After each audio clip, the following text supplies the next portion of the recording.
YouTube, Kunst Talk 2, Faltre, Reshare and Fishon. This is another About Me video, and this video is going to be 10 songs or artists plus the stories behind them as to why I like them, why I listen to them a lot, plus some notable mentions for other people that I would listen to an awful lot as well, just so they can get an extra few in. So, starting in no particular order is KT Tunstall's Black Horse and a Cherry Tree, and plus Sometimes I See. It's happy music, it makes me feel good. I'll link videos if I can find them to the artists or the songs, and you can follow them through the list and open them as I talk about. Next is the Cat Empire, specifically a song like Two Shoes or Radio Song.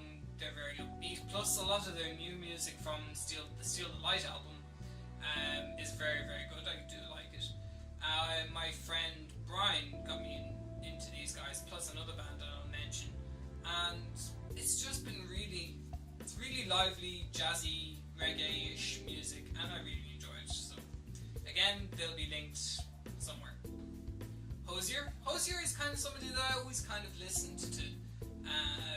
When his songs first came out, like Take Me to Church and things like that, and kind of wasn't sure who he was or what other songs he sang, and then I'd found more and more of them, and I'm kind of going, alright fine, I'll buy a CD and just put it on my phone and listen to it all, and he's got a great voice, it's very good, and the songs are very emotive as well. That kind of draws me to a lot of my music, is if I have some kind of emotive feeling towards it, makes it more worthwhile listening to, I think. Another kind of oldie goldie is the Eurythmics, and specifically Sweet Dreams are made of this. But some of their other songs like Thorn in My Side or Here Comes the Rain, things like that, it's just kind of good music to listen to. The one that's probably slightly older than I am, and my mum got me into this guy, is Mike Oldfield. Everyone will know him for the Tubular Bells, which was the theme tune to The Exorcist, and which he has done several incarnations of throughout his career, and it's just a melody that he uses all the time in all of his work. But I quite like music like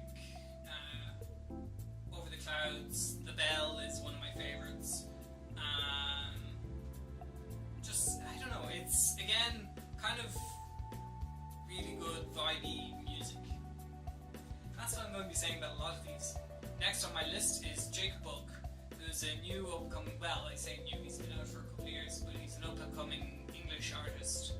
And my friend Colin introduced me to him through just kind of going, listen to this, and kind of going, yeah, that's really good.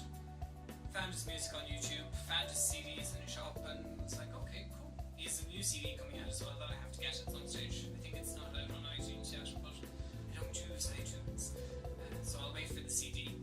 So this next one, I think, was the theme tune, or part of the theme music in the film adaptation of Phantom of the Opera, but it's the Phantom of the Opera duet between Phantom and the lead female, whose name I can't remember off the top of my head, but it's sung by Nightwish, which is kind of a symphonic rock opera band, and they do an awful lot of heavy metal versions of it, and I think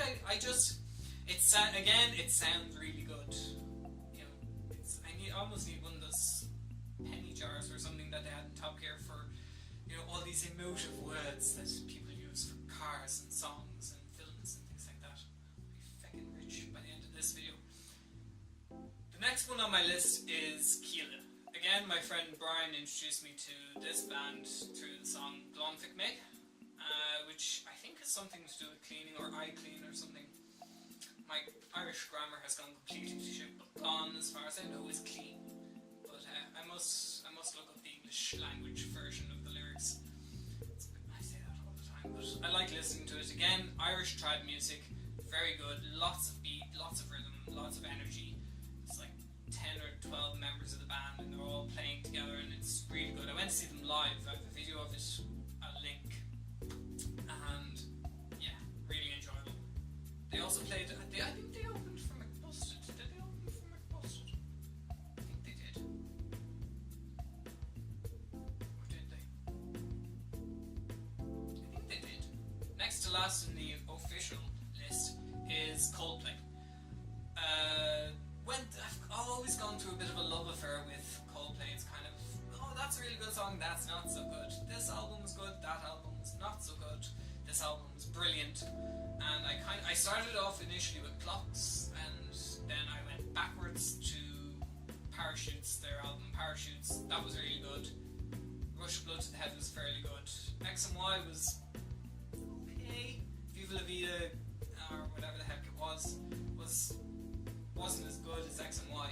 And now their new stuff out, I haven't really listened to it, is kind of good. It was good when it came out and I was hearing it first all over the radio. Finally is Roy7. I got into them with their debut song We Should Be Lovers, saw all the alternate videos with the alternate endings and things like that, and worked out that, yeah, I really do like them. They're really cool, good sound. It's just a pity now that they've kind of gone off the scene. It'd be lovely to have them back, but it doesn't stop me listening to their music. So that's the formal list, I suppose. Now for the honourable mentions that I promised you, and these consist of people like Micah, Bastille, Busted, Mac Busted, McFly.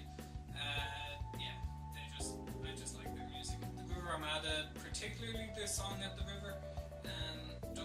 I probably know more songs than that, but that's the one that sticks out in my head. And lastly is a band that I found through a friend, and I don't know, it was just really cool. They were called Ebo.